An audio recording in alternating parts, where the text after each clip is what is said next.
Sebuah rumah semi permanen di Kecamatan Biringkanaya, Makassar, Sulawesi Selatan terbakar hebat. Besarnya kobaran api meratakan seluruh bangunan dengan tanah dan menghanguskan harta benda korban.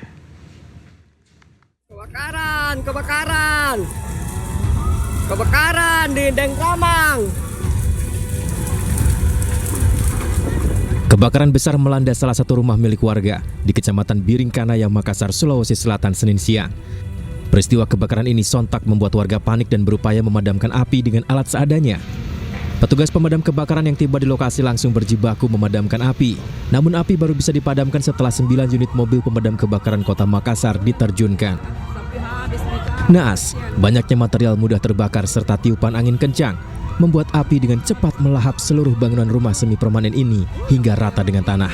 Selain itu, 1 unit sepeda motor yang terparkir di dalam rumah juga ludes terbakar. Diduga kebakaran disebabkan korsleting listrik dari sambungan colokan kipas angin.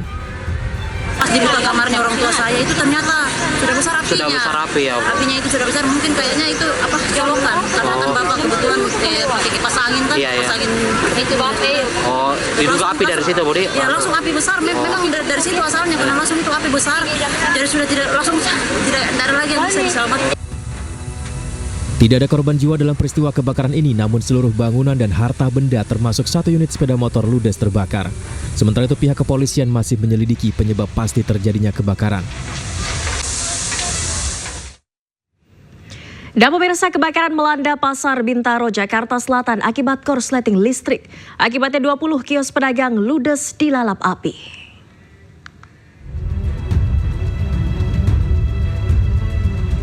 Para pedagang masih berusaha mengambil sisa barang dagangannya di sejumlah kios yang terbakar di Pasar Bintaro, Jakarta Selatan. Area kios yang terbakar dipasang garis polisi agar tidak ada warga yang masuk ke dalam kawasan tersebut. Kebakaran diduga terjadi akibat korsleting listrik pada salah satu kios penjual kendi. Total ada 20 kios yang ludes akibat terbakar. Kurang lebih ada 20 lebih. Kurang lebihnya ya 20 kios yang kebakar, termasuk tukang ciki, tukang plastik, tukang telur, sebagian sampai tukang sayur stok. Untuk penyebabnya tahu? Korsleting listrik. Nggak ada korban tapi ya, Bang? Nggak ada. Polsek Pesanggerahan masih menyelidiki peristiwa ini untuk menentukan nilai kerugian. Dari Jakarta, Rizky Valuvi, iNews melaporkan. Ya pemirsa, kebakaran Pasar Bintaro terjadi akibat korsleting listrik dari salah satu kios. Tidak ada korban jiwa akibat peristiwa ini, namun petugas harus menurunkan 60 personil untuk memadamkan api. Pasar Bintaro. Panas, parah garis. Merah. Panas banget. Wih, panas banget, maul. Waduh, garis. Video amatir merekam detik-detik saat kebakaran Pasar Bintaro terjadi. Dari rekaman itu, terlihat kobaran api membakar habis kios dan merembet ke kios lainnya.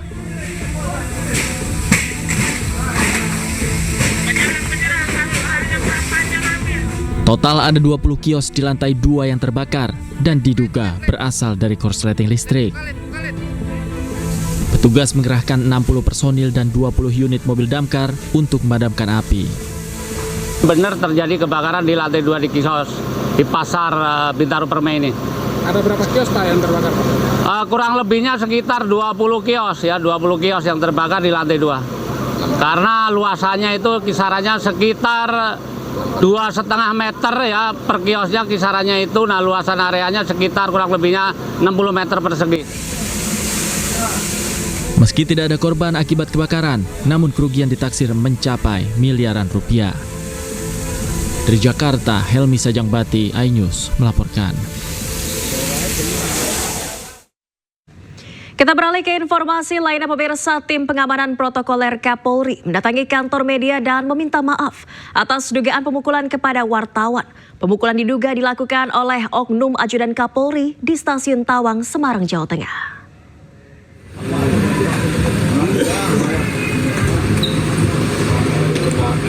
Tim pengamanan protokoler Kapolri, Ibda Endri Purwaseva, oknum yang diduga memukul wartawan mendatangi kantor Berita Antara di Kota Semarang, Jawa Tengah. Kedatangannya untuk meminta maaf secara langsung atas insiden pemukulan ini. Permohonan maaf disampaikan usai pertemuan yang juga dihadiri Kabid Humas Polda Jawa Tengah Kombes Pol Artanto Direktur Pemberitaan LKBN Antara Irfan Junaidi, pewarta foto Antara Magna Zaizar yang diduga korban pemukulan. Atas insiden ini Polri berjanji akan memberikan sanksi tegas kepada pelaku jika terbukti melanggar prosedur pengamanan dan pengawalan.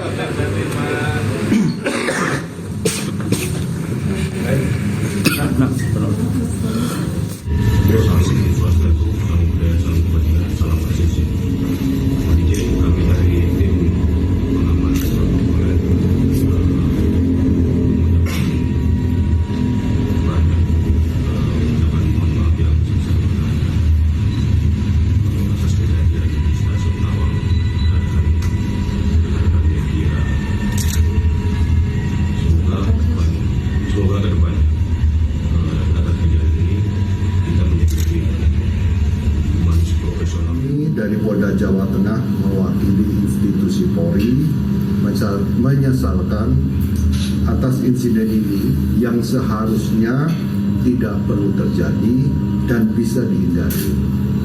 Dan memang saat itu situasinya sangat ramai, crowded, dan SOP yang dilakukan oleh tim pengamanan protokoler ini semestinya tidak perlu dilakukan oleh Mas Endri, ini tidak perlu secara emosional dan secara fisik dan verbal yang dilakukan terhadap Mas Magna. Kita dari kepolisian akan menyelidiki insiden ini dan apabila ditemukan pelanggaran, kami tidak akan memberikan sanksi secara tegas sesuai. Sebelumnya pemirsa, seorang pengawal pribadi Kapolri diduga melakukan kekerasan fisik terhadap jurnalis yang tengah bertugas meliput kunjungan Kapolri saat meninjau arus balik di stasiun Tawang, Semarang. Pewarta foto Antara menjadi korban pemukulan, sementara jurnalis lain mendapatkan intimidasi.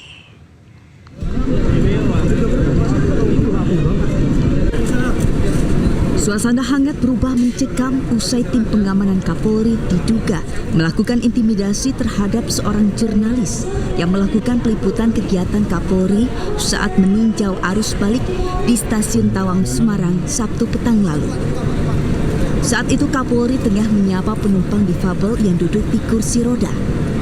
Namun tanpa sebab yang jelas, seorang petugas tim pengamanan Kapolri justru melakukan intimidasi kepada jurnalis dengan tiba-tiba mendorong para jurnalis secara kasar agar menjauh dari Kapolri.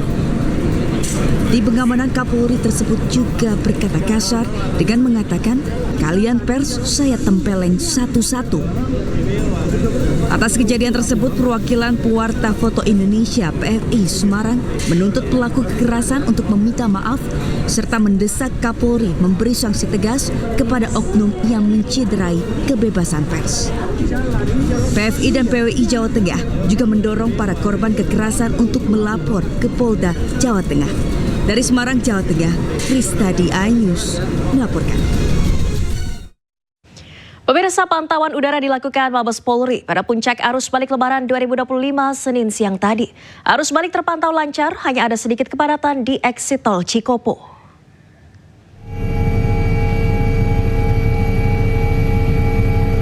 Mabes Polri melakukan pantauan udara arus balik Lebaran 2025.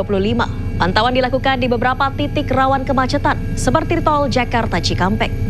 Antrean kendaraan terlihat di pintu keluar tol Cikopo. Sementara itu pantauan arus balik di tol dalam kota juga terlihat lengang. Secara umum arus balik Lebaran 2025 bisa dikatakan lancar karena imbauan petugas yang meminta masyarakat mengatur waktu untuk perjalanan mudik dan arus balik.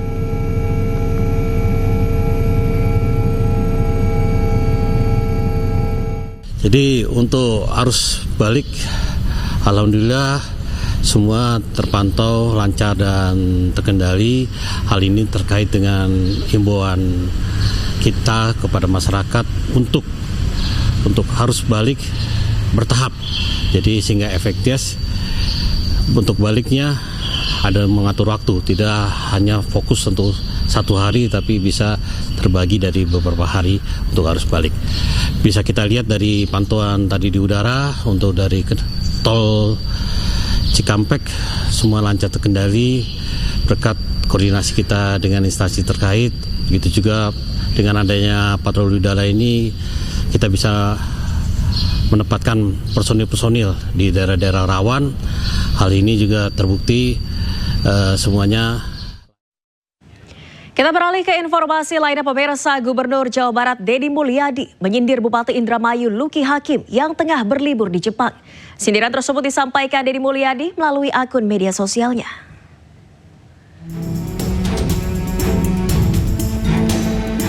Dalam unggahan di akun media sosialnya, Gubernur Jawa Barat Deddy Mulyadi mengunggah kompilasi foto Luki Hakim yang tengah berlibur di Jepang. Foto tersebut merupakan tangkapan layar dari akun Instagram Luki Hakim Official.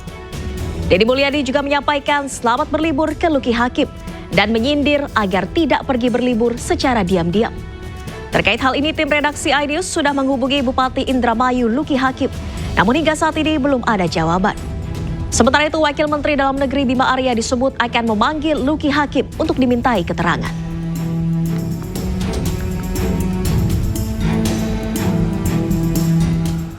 Kemudian yang mengenai perjalanan Pak Luki Hakim ke Jepang, betul bahwa itu adalah hak pribadi. Setiap orang boleh berlibur, apalagi di hari libur dan cuti lebaran.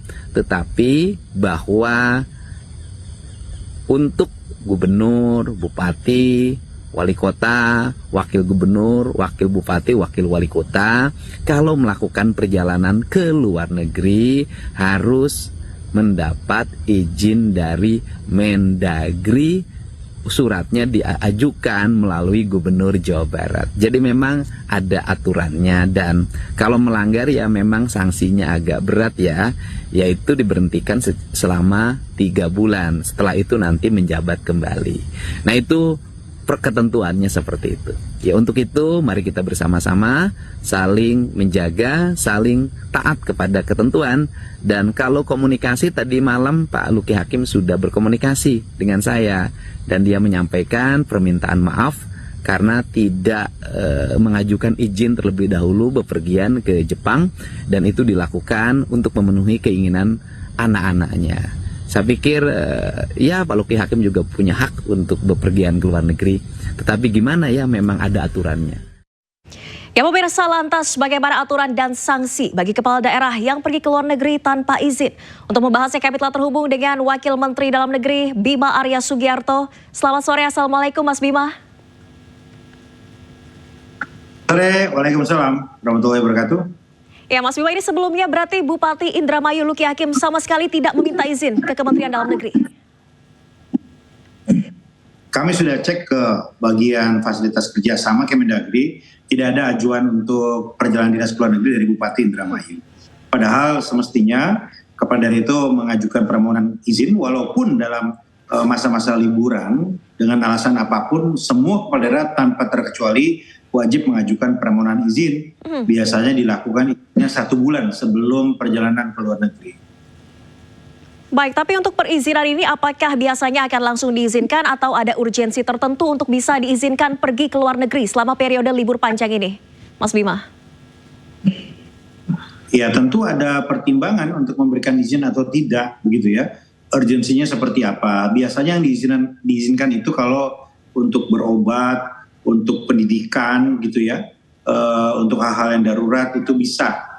Ya, tetapi tentu kalau hanya berlibur akan ada pertimbangan lain, apalagi di masa-masa yang kami minta sebetulnya seluruh kepala daerah untuk mengawasi pelaksanaan mudik dan rangkaian tahapan-tahapan dari hari raya, apalagi di beberapa daerah yang memang dikenal identifikasi sebagai jalur lintasan mudik. Baik, tapi dari Kementerian Dalam Negeri sejauh ini apakah sudah berkomunikasi dengan Luki Hakim terkait alasan kepergiannya? Iya, Pak Bupati sudah menghubungi kami melalui WA, dan dari situ kami menangkap kesan bahwa Pak Bupati ini belum paham tentang aturan yang ada, karena walaupun beliau sempat menjadi wakil bupati ya, tetapi mungkin belum memahami sepenuhnya, walaupun di acara retret itu Pak Menteri Dalam Negeri menjelaskan secara detail panjang lebar hal-hal yang tidak boleh dilakukan oleh kepala daerah dan hal-hal yang menjadi kewajiban kepala daerah, berikut sanksi-sanksinya. Itu sudah dijelaskan, yang mungkin terlewat oleh beliau ketika di retret. Baik, informasinya akan dipanggil langsung oleh Mas Bima Arya. Ini dikonfirmasi jadwalnya kapan, Mas Bima? Ya, kami sampaikan segera setelah beliau tiba di tanah air, prioritaskan dulu untuk halal bihalal atau konsolidasi dengan jajaran pemerintah Kabupaten Indramayu. Dan silahkan juga melapor kepada gubernur, dan setelah itu Kemendagri menunggu penjelasan beliau secara lengkap di Kemendagri. Potensi sanksi yang bisa dikenakan terhadap Luki Hakim ini seberat apa, Mas Bima? Undang-Undang Nomor 23 Tahun 2014 Pasal 76 itu mengatur secara jelas dan tegas bahwa sanksi bisa dalam bentuk pemberhentian sementara selama 3 bulan. Dan hal ini juga pernah diberlakukan di tahun 2018 kepada Bupati Talaut. Dulu Kementerian Dalam Negeri memberikan sanksi karena Ibu Bupati pada saat itu ini melakukan perjalanan ke luar negeri, ke Amerika dalam jangka waktu yang cukup lama, hampir 1 bulan penuh dalam catatan kami. Karena itu waktu itu Kementerian Dalam Negeri menjatuhkan sanksi berupa pemberhentian selama 3 bulan. Karena lama meninggalkan tugasnya itu. Oke, pemberhentian sementara selama 3 bulan artinya akan ada penjabat sementara yang menjadi bupati pada kurun waktu tersebut. Bisa wakil bupati atau bisa pejabat yang ditunjuk oleh Kemendagri. Oke, prosesnya nanti seperti apa Mas Bima untuk bisa menentukan sanksi yang tepat untuk dijatuhkan kepada Bupati Indramayu ini? Kami dengar dulu penjelasan seperti apa. Baik. Ya, karena ada 2 ini ya. Pertama adalah keluar negeri tanpa izin, kedua meninggalkan tugas. Ya, kita lihat kalau waktu itu kan Bupati Talaut itu memenuhi dua-duanya. Nah, kalau ini kita lihat ya, satu saja yang terpenuhi atau dua-duanya atau seperti apa. Mari kita lihat nanti penjelasan dari Bapak Bupati. Baik, tentunya publik menantikan seperti apa proses pemeriksaan ini berjalan dan juga sanksi akan dijatuhkan kepada Bupati Indramayu Luki Hakim. Terima kasih banyak Wakil Menteri Dalam Negeri Bima Arya Sugiarto telah bergabung di Ainus Sore. Sehat selalu. Dan kita kembali ke informasi terkait arus balik lebaran pemirsa. Kemacetan panjang kendaraan pemudik terjadi di ruas tol Cikampek wilayah Purwakarta, Jawa Barat siang tadi. Arus lalu lintas ribuan kendaraan tersendat beberapa kilometer hingga ke ruas tol Cipali.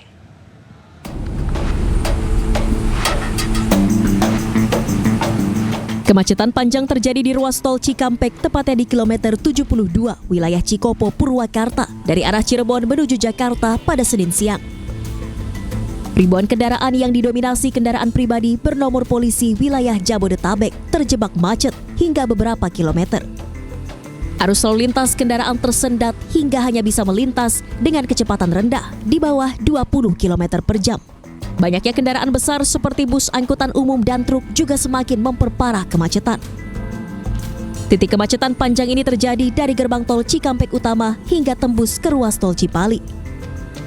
Penyebab kemacetan karena lonjakan volume kendaraan pemudik yang melakukan perjalanan balik ke wilayah Jabodetabek dari ruas tol Jawa. Dari Purwakarta, Jawa Barat, Irwan iNews melaporkan.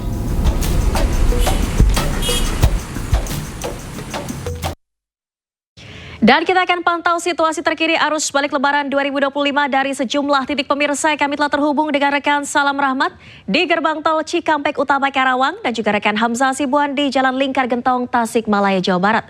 Selamat sore rekan-rekan. Saya ke Salam Rahmat terlebih dahulu. Salam, apakah hingga sore ini masih ada antrian kendaraan arus balik? Ya, Valeri dan juga pemirsa, untuk kondisi terkini situasi arus lalu lintas di ruas tol Cikampek Utama saat ini sudah mulai menunjukkan adanya penurunan jumlah volume kendaraan dari arah timur tol Trans Jawa menuju ke arah Jakarta di momen arus balik lebaran 2025 ini. Karena memang untuk puncak arus balik sendiri ini sudah terjadi pada hari kemarin, di mana pada hari kemarin ini tercatat ada lebih dari 120.000 kendaraan yang sudah melintas dari arah timur tol Trans Jawa menuju ke arah Jakarta. Tentu berbeda situasinya, Valeri dan juga pemirsa, kalau kita bandingkan pada hari ini yang hingga saat ini tercatat hanya ada kurang lebih hampir 48.000 kendaraan saja yang melintas dari arah Jawa menuju ke arah Jakarta, di mana dapat kami informasikan juga bahwa memang kalau kita perhatikan antrian kendaraan yang terjadi di GT Cikatama ini terjadi karena kendaraan mengantri saat memasuki di gardu tol Cikampek Utama yang akan mengarah ke Jakarta. Dan hingga saat ini juga pemberlakuan skema rekayasa lalu lintas dengan menggunakan one way nasional yang dimulai dari gerbang tol Kalikangkung di kilometer 414 hingga di kilometer 70 di gerbang tol Cikatama ini masih berlangsung. Kemudian juga rekayasa lalu lintas ini dilanjutkan dengan skema kontraflow dari titik kami melaporkan saat ini di kilometer 70 hingga kilometer 47. Dan memang rencananya untuk pemberlakuan skema rekayasa lalu lintas ini masih akan dilakukan hingga esok pagi. Valeri. Baik, dari gerbang tol Cikampek Utama sudah kondusif. Selanjutnya kita akan memantau arus balik di Lingkar Gentong Tasikmalaya. Selamat sore Hamzah. Apakah masih ada titik kemacetan kendaraan di sana? Ya, selamat sore Valeri dan juga pemirsa. Terkait dengan titik kemacetan yang terjadi di Jalan Raya Lingkar Gentong, Tasikmalaya, Jawa Barat ini terpantau masih ada sedikit kepadatan yang terjadi di mana ada antrian dari kendaraan baik roda 2 maupun roda 4 yang mengarah ke arah Tasikmalaya. Walaupun begitu Valeri, antrian ini memang biasa terjadi karena meningkatnya jumlah kendaraan ditambah dengan adanya efek bottleneck salah satunya di titik Simpang 3 Pamoyan. Nantinya antrian kendaraan di sini biasanya akan segera terurai selama beberapa menit. Jika memang nantinya ditemukan adanya kepadatan yang cukup tinggi, pihak kepolisian ini biasanya akan memberlakukan rekayasa lalu lintas one way secara situasional, di mana nantinya pihak kepolisian akan menutup salah satu lajur mulai dari daerah Jamanis Tasikmalaya menuju ke tanjakan Letter U Gentong. Terkait dengan data dan jumlah kendaraan yang melintas di Jalan Raya Lingkar Gentong, Valeri dan juga pemirsa, ini sudah ada sekitar 86.000 lebih kendaraan hingga tanggal 6 April 2025 kemarin, di mana jika melihat momen arus balik Lebaran 2025 ini di Jalan Lingkar Gentong sendiri sudah terjadi sejak tanggal 3 April 2025, di mana perharinya ini di tanggal 3 sudah ada 90.000 lebih kendaraan melintas di Jalan Raya Lingkar Gentong, dan memang didominasi oleh kendaraan yang mengarah dari Tasikmalaya kembali ke arah Bandung, Garut, dan beberapa daerah di Jawa Barat hingga ke Jakarta. Saat ini kami memantau bahwa pihak kepolisian belum lagi memberlakukan rekayasa lalu lintas one way karena melihat jumlah kendaraan masih cukup normal, ditambah juga titik kepadatan ini masih bisa diantisipasi. Selain itu Valeri dan juga pemirsa, baru hari ini kami memantau bahwa hujan tidak turun di Jalan Raya Lingkar Gentong. Namun biasanya hujan ini akan turun di jam-jam mulai dari siang hingga malam hari, sehingga imbauan ini disampaikan kepada para pengemudi khususnya kendaraan roda 2 untuk selalu membawa perlengkapan berkendara di kala hujan serta selalu berhati-hati karena salah satu titik yaitu tanjakan Letter U Gentong ini memiliki jalan yang cukup ekstrim karena tanjakan dan juga kelokan yang tajam. Ini membutuhkan fokus yang cukup tinggi bagi para pengendara. Selain itu, pengendara juga bisa memanfaatkan 13 pos pengamanan yang disediakan pihak kepolisian Polres Tasikmalaya Kota untuk beristirahat jika merasakan kantuk ataupun kelelahan selama melintas di Jalan Raya Lingkar Gentong Tasikmalaya. Sementara itu, Valeri. Baik, masih ada titik kepadatan antrian kendaraan di Lingkar Gentong. Terima kasih Hamzah Hasibuan atas laporannya langsung dari Tasikmalaya, Jawa Barat. Dan sebelumnya ada salam rahmat di gerbang tol Cikatama. Selamat bertugas kembali rekan-rekan, selamat sore. Arus balik pemudik pesawat di Bandara Soekarno-Hatta, Tangerang, Banten masih tinggi. Tercatat sebanyak 182.000 penumpang tiba maupun diberangkatkan melalui Bandara Suta pada hari ini.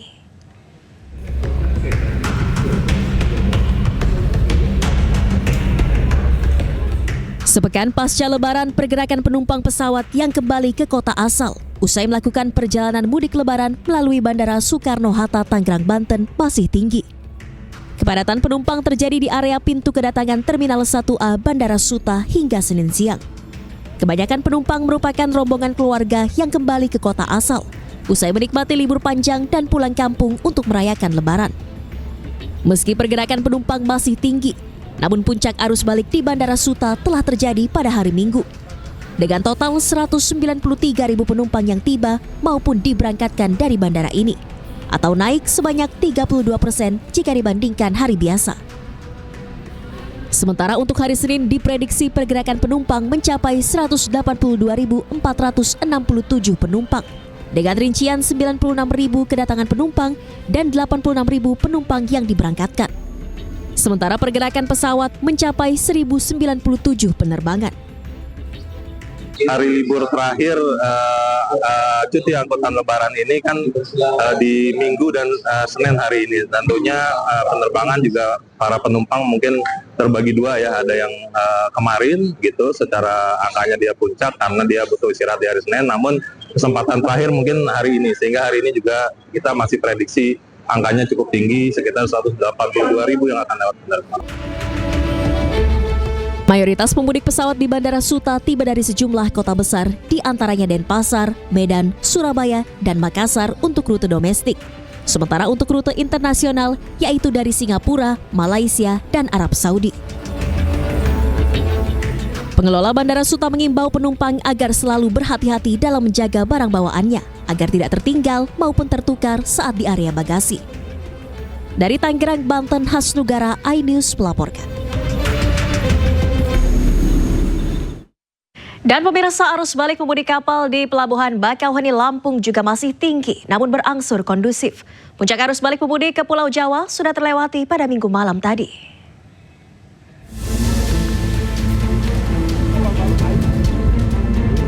Memasuki periode terakhir puncak arus balik Lebaran 2025, aktivitas penyeberangan pemudik kapal di Pelabuhan Bakauheni, Lampung masih tinggi.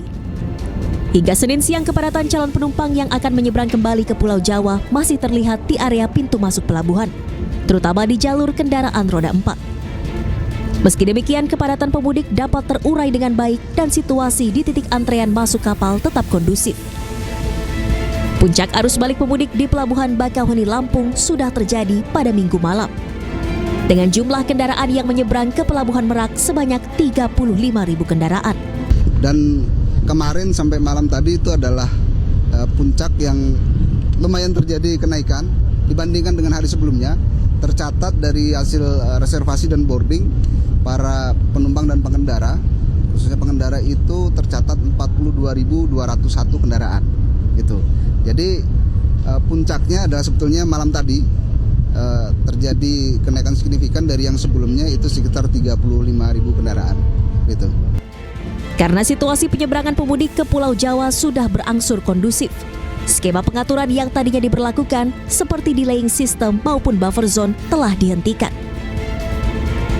Dari Lampung Selatan, Lampung, Indra Setiabudi, Jamie Jasin, iNews melaporkan.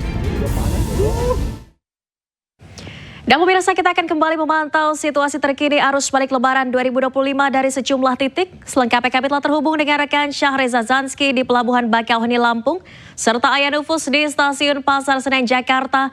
Selamat sore rekan-rekan, saya ke Syahreza terlebih dahulu.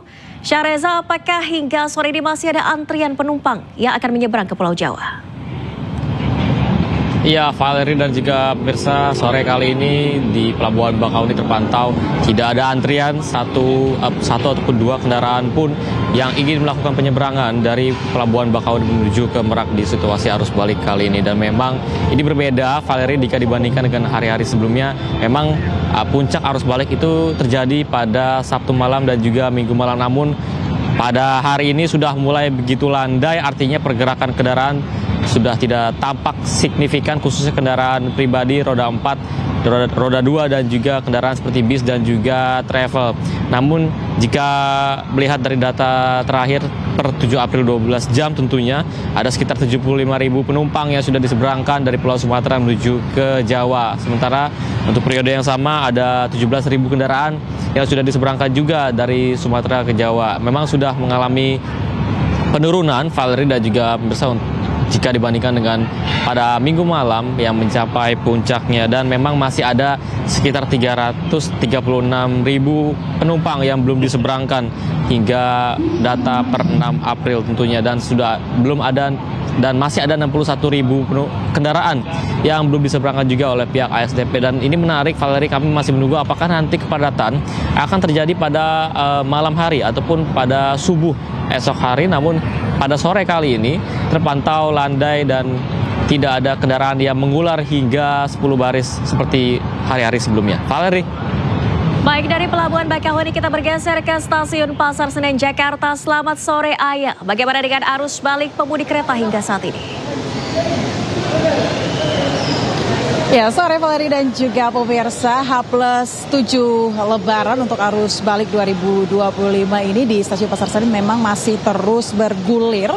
Namun untuk secara spesifik sore hari ini tampak memang Stasiun Pasar Senen ini lebih kosong jika dibandingkan pagi hari tadi ataupun kemarin yang memang diperkirakan menjadi puncak dari arus balik Lebaran 2025 ini. Dari informasi yang kami dapatkan dari Humas PT KAI Daop 1 Jakarta, untuk kedatangan sendiri di Stasiun Pasar Senen ini sudah mencapai sekitar 19.000 lebih penumpang, yang mana ini didominasi dari Jawa Tengah dan juga Jawa Timur. Dan juga yang uniknya adalah dari Stasiun Pasar Senen ini masih ada juga arus balik yang menuju ke sejumlah wilayah di Jawa, yakni seperti Jawa Tengah dan juga Jawa Timur, yang mana untuk tempat duduk yang terjual sendiri ini mencapai 21.000 lebih penumpang yang akan diberangkatkan hari ini. Dan saya ingin mengajak Anda untuk melihat sebentar saja seperti apa situasi di belakang. Memang untuk di Stasiun Pasar Senen pada sore hari ini tidak seramai jika dibandingkan dengan pagi tadi dan juga kemarin,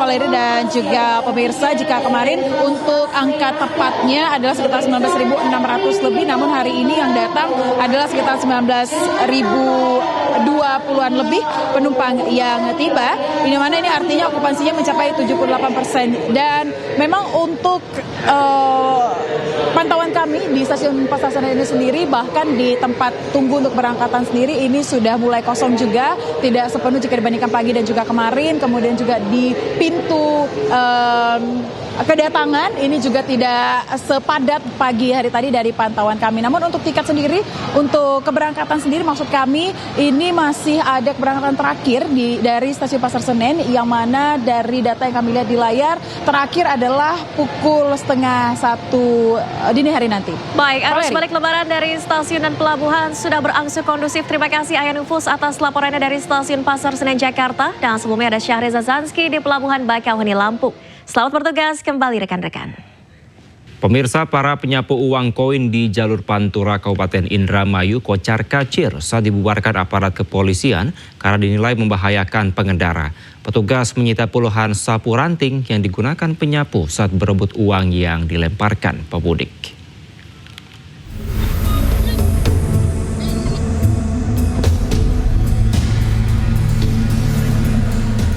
Puluhan penyapu uang receh di jalur Pantura perbatasan Kabupaten Subang dan Indramayu ini kocar-kacir saat petugas kepolisian dari Polsek Sukra melakukan penertiban terhadap aktivitas yang dilakukan mereka di pinggir jalan. Para penyapu uang langsung lari berhamburan dan sebagian melemparkan sapu rantingnya ke semak-semak saat menghindari kejaran petugas.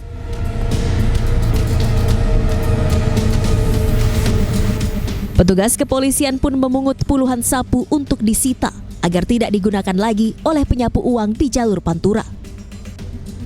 Upaya penertiban ini dilakukan lantaran aktivitas para penyapu uang sangat membahayakan pengendara yang melintas. Mereka kerap berebut uang yang dilemparkan pemudik hingga membahayakan pengendara yang melintas, terutama di tengah tingginya aktivitas arus balik Lebaran.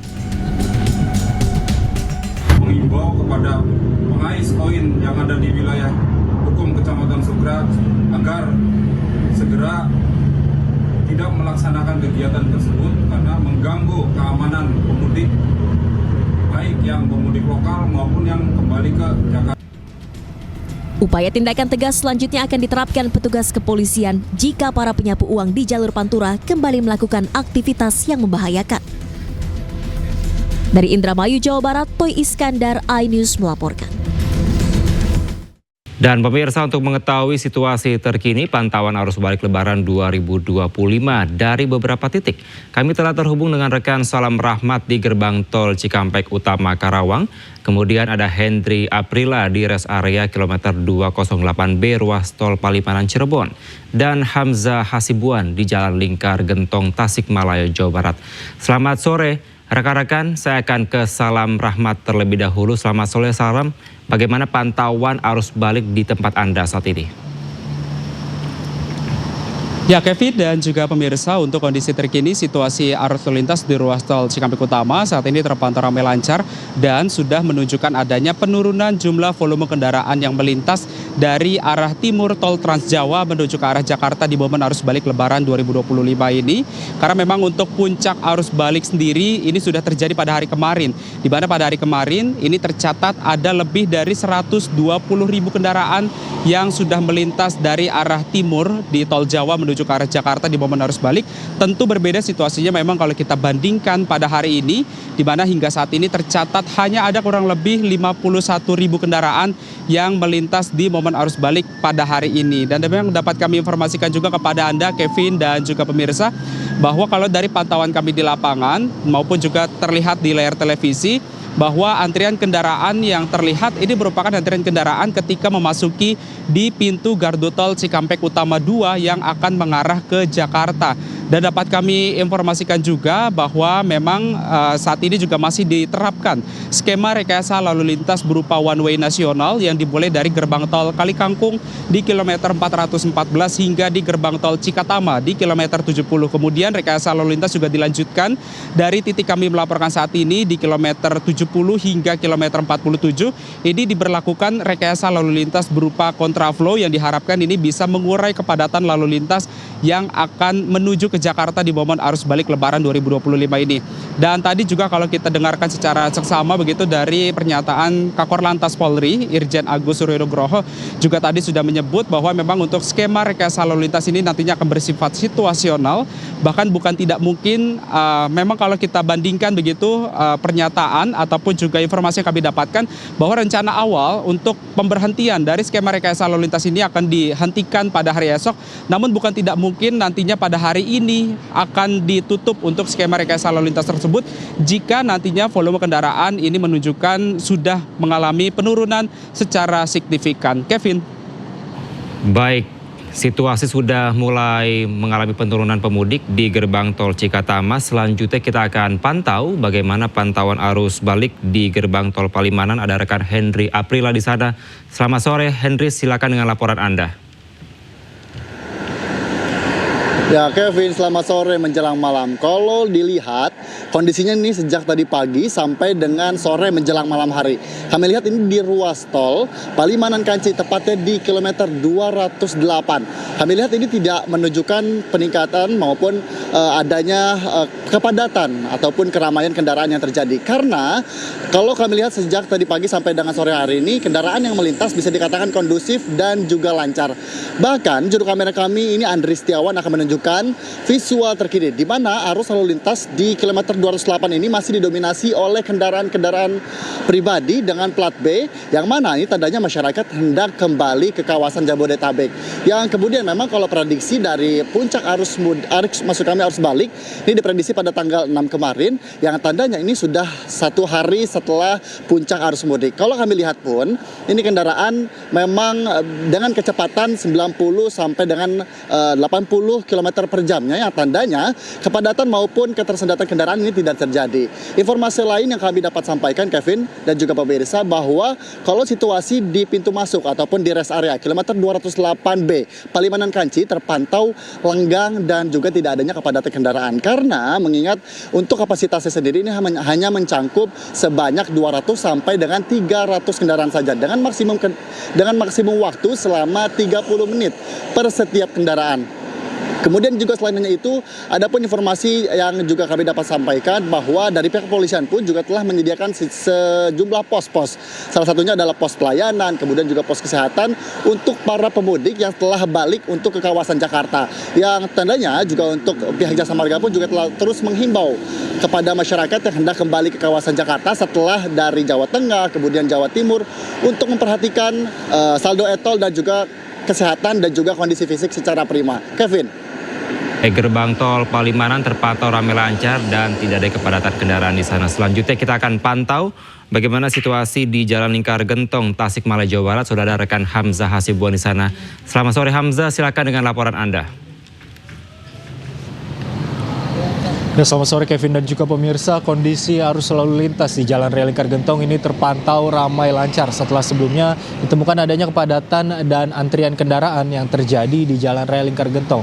Adapun terkait dengan jumlah kendaraan yang melintas di momen arus balik Lebaran 2025 ini, Kevin dan juga pemirsa, sudah banyak kendaraan yang mengarah dari arah Tasik ke arah Bandung sejak tanggal 3 April 2025 kemarin, di mana pada tanggal 3 dan 4 April ini bahkan jumlah kendaraan menyentuh angka 90.000 lebih kendaraan yang melintas di Jalan Raya Lingkar Gentong per harinya, di mana kendaraan yang melintas ini didominasi memang kendaraan dari arah Tasik menuju ke arah Bandung yang memang menandakan adanya arus balik kendaraan para pemudik di Jalan Raya Lingkar Gentong. Adapun terkait dengan jumlah dan data per hari ini kami masih belum mendapatkan info dari Dishub Kabupaten Tasikmalaya, namun hingga tanggal 6 April kemarin ini sudah ada sekitar 86.000 lebih kendaraan yang melintas di Jalan Raya Lingkar Gentong, sehingga pada hari ini kami memantau bahwa cukup landai, di mana antrian juga belum banyak terjadi di Jalan Raya Lingkar Gentong karena sudah banyak para pemudik yang kembali pada kemarin mulai dari tanggal 3. Selain itu, Kevin dan juga pemirsa, terkait dengan cuaca ini di Jalan Raya Lingkar Gentong beberapa hari terakhir mengalami hujan yang cukup deras mulai dari siang hingga malam hari, dan kami juga mengimbau kepada para pemudik khususnya kendaraan roda 2 karena Jalan Raya Lingkar Gentong ini merupakan salah satu jalan alternatif selatan non jalan tol yang biasanya dilalui oleh para pemudik kendaraan roda 2. Ketika cuaca ini sering hujan, diimbau untuk membawa perlengkapan berkendara saat hujan. Selain itu, kepada para pemudik baik kendaraan roda 2 maupun roda 4 ini diimbau untuk selalu berhati-hati ketika melintas di Jalan Raya Lingkar Gentong karena terdapat salah satu titik, yaitu tanjakan Letter U Gentong, yang menjadi titik rawan kemacetan dan bahkan titik rawan kecelakaan karena memiliki tanjakan dan turunan yang cukup curam ditambah dengan kelokan yang tajam, sehingga para pemudik diimbau untuk memiliki fokus yang tinggi ketika berkendara di Jalan Raya Lingkar Gentong. Sementara itu yang dapat kami informasikan, Kevin.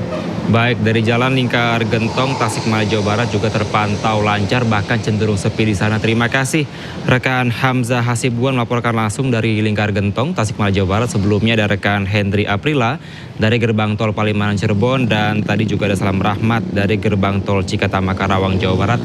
Selamat kembali bertugas rekan-rekan. Pemirsa, lalu lintas arus balik Lebaran 2025 berjalan lancar hingga hari Senin.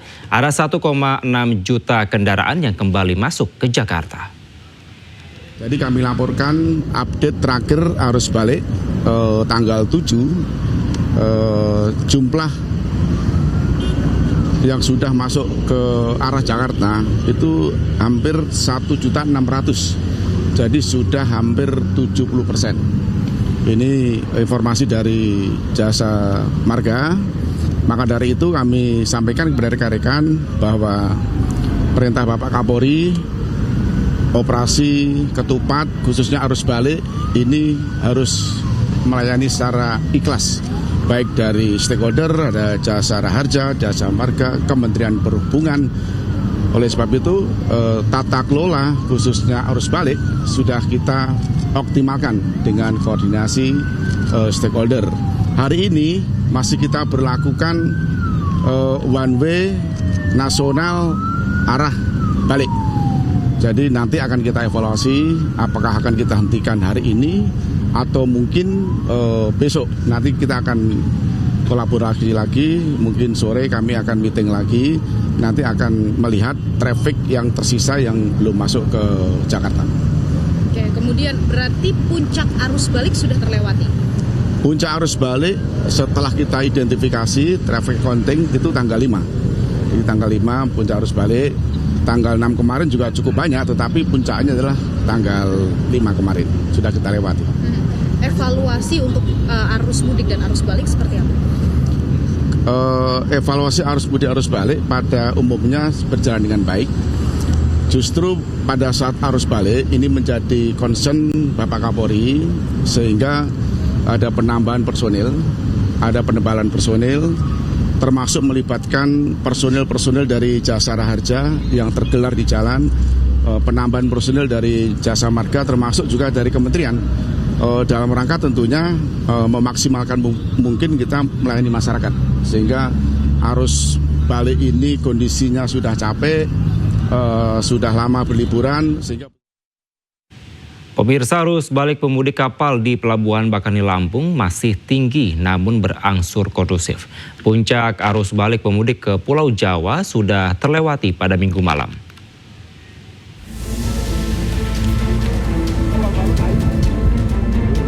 Memasuki periode terakhir puncak arus balik Lebaran 2025, aktivitas penyeberangan pemudik kapal di Pelabuhan Bakauheni Lampung masih tinggi.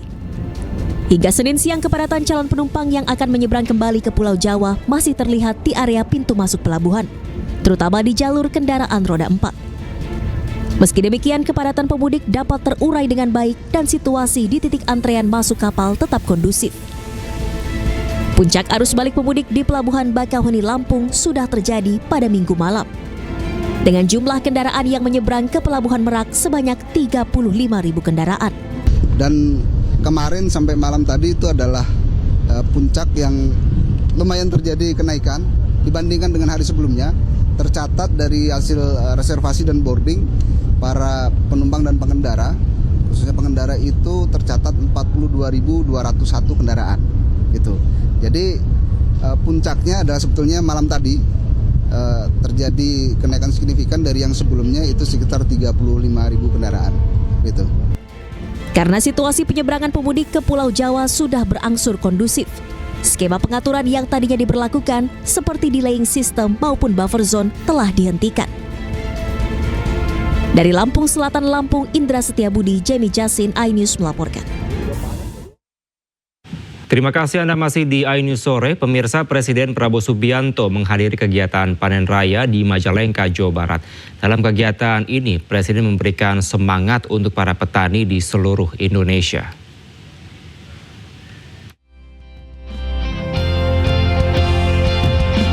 Presiden Prabowo Subianto mengikuti panen raya padi serentak di Majalengka, Jawa Barat, tepatnya di Desa Randegan Wetan, Kecamatan Jati 7.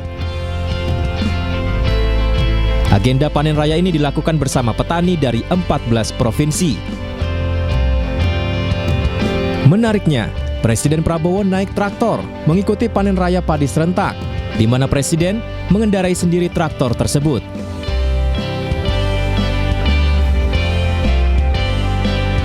Dalam acara ini, Presiden didampingi sejumlah pejabat negara seperti Menko Pangan Zulkifli Hasan, Menteri Pertanian Amran Sulaiman, Menteri PU Dodi Hanggodo, Panglima TNI Jenderal Agus Subianto, hingga Gubernur Jawa Barat Deddy Mulyadi. Mereka berdialog bersama petani di seluruh Indonesia melalui video conference. Dalam dialog ini, Presiden memberi semangat seluruh petani agar Indonesia bisa panen padi 4 kali dalam setahun dan menjadi lumbung pangan dunia. Hasil luar biasa kalau bisa 4 kali panen. Mungkin di dunia ini belum ada 4 kali panen ini. Nggak ada. Ayo kita bikin sejarah dunia, ya. Keras, niat baik, hasil baik, rakyat bahagia. Itu tujuan kita. Dan kita akan kerja keras lagi, lebih cepat. Insya Allah kita ketemu lagi, kita akan merasakan. Ini semua untuk Indonesia kuat. Ini semua untuk anak-anak dan cucu-cucu kita lebih sejahtera. Dalam kesempatan ini, Presiden juga menekankan betapa pentingnya peran petani bagi negara. Pemirsa, sejumlah pihak mendesak pemerintah segera membentuk tim untuk melakukan negosiasi terhadap kebijakan tarif impor yang dikeluarkan Presiden Amerika Serikat Donald Trump. Hal tersebut dilakukan untuk meminimalisir dampak buruk ke Indonesia terhadap kebijakan tersebut.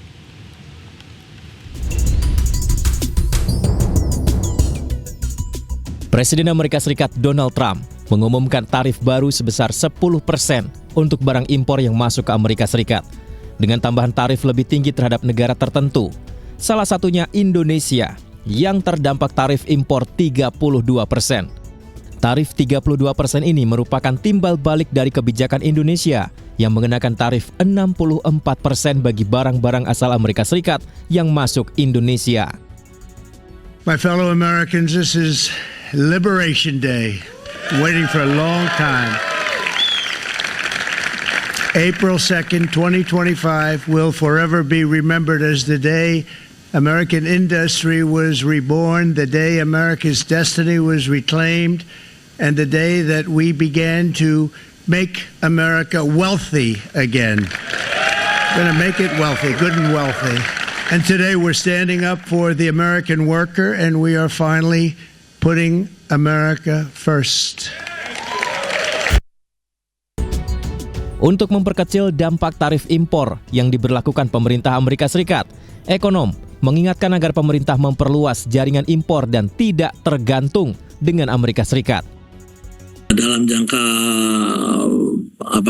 menengah panjangnya itu kebijakan ini harus disikapi dengan misalnya saja gitu kan, kita harus mengurangi ketergantungan ya kan dengan Amerika itu ya, hubungan dagang kita dengan Amerika itu dengan melakukan misalnya diversifikasi negara tujuan ekspor kita ya ke negara-negara lain. Selain Indonesia, sejumlah negara di ASEAN juga terkena peningkatan tarif barang masuk ke Amerika Serikat seperti Thailand, Vietnam, dan Malaysia. Terkait tarif impor yang dikeluarkan Amerika Serikat ini, pemerintah segera bergerak membentuk tim negosiasi.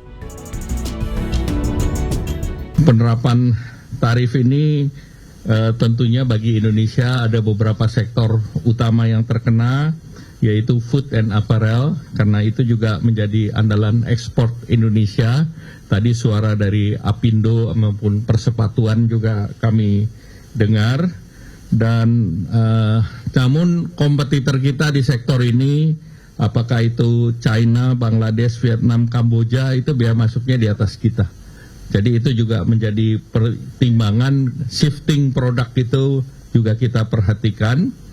Kemudian juga bagi Indonesia itu another kesempatan juga, karena marketnya itu besar di Amerika. Kemudian kedutaan besar di Indonesia juga sudah melakukan komunikasi dengan USTR. Kebijakan tarif impor 10% berlaku per 5 April 2025, sedangkan tarif timbal balik diperlakukan mulai 9 April 2025.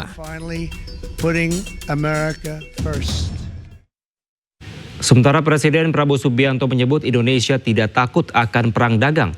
Indonesia pun siap berdialog dengan sejumlah negara termasuk Amerika Serikat. Namun Indonesia meminta untuk dipandang setara oleh negara-negara lain. Mendengar ya kan, seluruh dunia digoncang oleh banyak masalah, perang di mana-mana, ya perseteruan antara negara-negara besar. Yang terakhir perang dagang kita juga kena, ya kan? Tapi kita tenang, kita punya kekuatan, kita juga nanti akan berunding. Kita akan berunding dengan semua negara. Kita akan juga buka perundingan sama Amerika. Kita akan menyampaikan kita ingin hubungan yang baik. Kita ingin hubungan yang adil. Kita ingin hubungan yang setara. Jadi kita tidak ada masalah. Resiprokal. Jadi apa yang mereka minta, kalau masuk akal, wajib juga kita hormati. Ya. Pemimpin-pemimpin Amerika memikirkan kepentingan rakyat Amerika. Kita memikirkan kepentingan rakyat kita. Tidak perlu ada rasa kecewa, tidak perlu ada rasa khawatir. Kita percaya dengan kekuatan kita sendiri. Kalaupun ada tantangan, ya kita hadapi dengan gagah, dengan tegar. Mungkin ada berapa saat, tapi kita yakin bahwa kita akan bangkit dengan tingkat yang. Pemirsa, perang dagang antara Amerika Serikat dan China justru menciptakan peluang strategis bagi Indonesia untuk memperluas pasar ekspornya. Konflik perang dagang ini berpotensi mendorong lonjakan ekspor Indonesia serta membuka peluang investasi di dalam negeri. Eskalasi perang dagang antara Amerika Serikat dan China tidak hanya menciptakan ketidakpastian global, tetapi juga membuka peluang strategis bagi Indonesia untuk memperluas ekspor. Dalam seminar dampak perang tarif terhadap ekspor Indonesia yang digelar Kadin Indonesia mengungkap bahwa kebijakan tarif AS terhadap produk Cina berpotensi mendorong lonjakan ekspor Indonesia. Perusahaan-perusahaan AS yang sebelumnya mengandalkan impor dari Cina kemungkinan besar akan mencari alternatif dari negara lain, termasuk Indonesia. Bahkan bagian daripada ini semua ada namanya tarif simulator. Jadi semacam kombinasi dari digitalisasi dan juga artificial intelligence yang kita bisa melihat seperti apa dampak daripada perang dagang ini untuk Indonesia dan bidang mana Indonesia ingin fokus kalau ingin terus berkembang ekonominya. Tetapi kalau biarpun begitu, kalau saya melihatnya untuk Indonesia ini potensi untuk meningkatkan investasi masih tinggi karena kalau kita lihat dari total investasi yang masuk ke Indonesia itu kontribusinya terhadap pertumbuhan GDP kita adalah 28-29%. Mendukung peluang investasi di tengah perang dagang Amerika-China, Kadin Indonesia siap menjadi fasilitator dunia usaha, serta mendorong pemerintah agar memberikan kepastian hukum bagi para investor. Kita berharap pemerintah Indonesia melakukan peraturan regulasi yang diyakini bisa dijalankan oleh para investor. Ada kepastian hukum, kemudian ada kemudahan investasi. Ini adalah salah satu cara untuk menghadapi perang tarif. Dengan kepastian hukum yang mendukung iklim investasi, membuat para investor percaya menanamkan modalnya di Indonesia, yang akan berdampak pada terciptanya lapangan kerja dan menggerakkan roda perekonomian tanah air. Tim Liputan iNews melaporkan. Pemerintah Indonesia sebenarnya telah menyiapkan sejumlah kebijakan untuk hadapi kenaikan tarif impor Amerika Serikat. Berikut sejumlah jurus jitu pemerintahan Prabowo Gibran hadapi kenaikan tarif impor Amerika Serikat.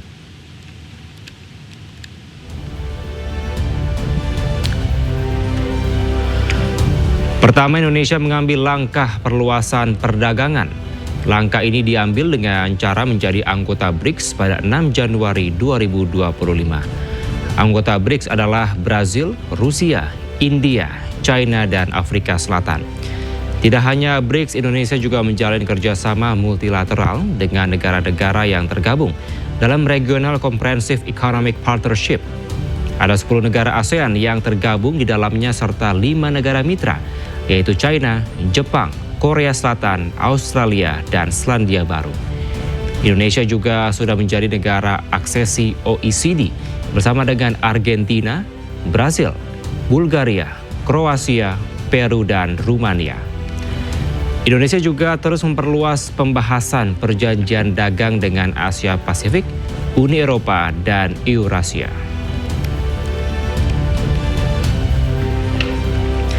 Langkah kedua adalah percepatan hilirisasi sumber daya alam. Pemerintah Prabowo Gibran akan terus meningkatkan nilai tambah barang ekspor. Caranya dengan mengurangi ekspor barang mentah. Salah satunya dengan peresmian pabrik pemurnian logam mulia yang didirikan bersama dengan PT Freeport Indonesia. Danantara pun dipercaya menjadi lembaga pembiaya dan pengelola sektor strategis minerba, perikanan, kehutanan, dan kelautan.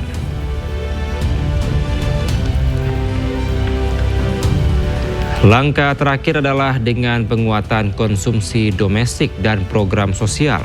Pemerintah menargetkan 82 juta penerima makan bergizi gratis di akhir tahun 2025. Program makan bergizi gratis terbukti bisa menggerakkan roda perekonomian di daerah, terutama UMKM-nya. Pemerintah juga akan membentuk 80.000 koperasi merah putih untuk menggerakkan usaha lokal dan menciptakan lapangan kerja. Presiden Prabowo melihat koperasi dapat memutus panjangnya mata rantai distribusi barang yang selama ini merugikan produsen dan konsumen.